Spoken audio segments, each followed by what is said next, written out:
Taas on kütus kallimaks läinud, said täna õhata need, kellel on taas sõiduki tankimise peale vaja mõelda.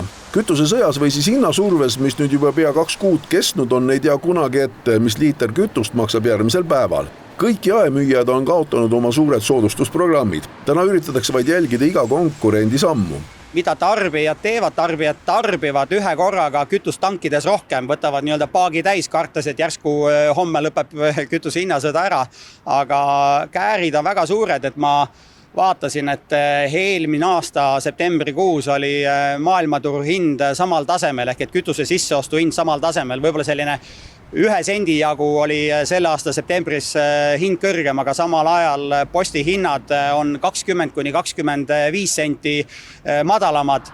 Leedu aktsiisitõus on pannud selle riigi veokeid Eestis tankima ja see on tõstnud diiselkütuse läbimüüki. Statistika väidab, et kütust on rohkem müüdud lausa 22%. Vaht seda ei usu.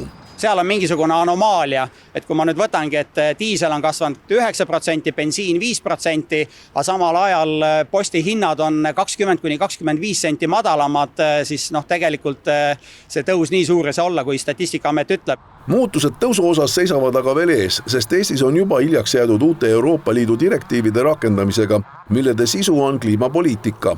Teadupärast see ei ole odav, see aga tähendab taas hinnatõusu.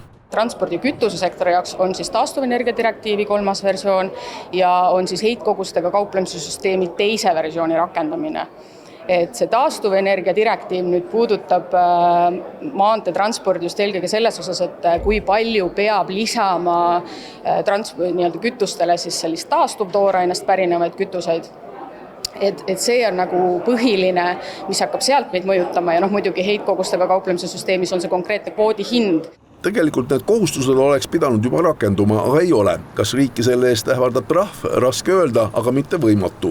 Samuti on keeruline arvutada võimalikku hinnatõusu, sest keegi ei tea, mille alusel. Tahaks isegi teada kütuse tarbijana, et mis see hind on, aga seda on nii keeruline öelda, et nagu me näeme siin juba minevikust, kui palju sõltub Eesti kütuse hind kõikidest muudest komponentidest, et selle koha pealt on seda väga-väga keeruline öelda. Kliimaministeerium on lubanud vastava direktiivi eelnõuga välja tulla novembri keskel, siis peaks selguma, kuhu suunas ja kui palju kütuse hind võib veel muutuda.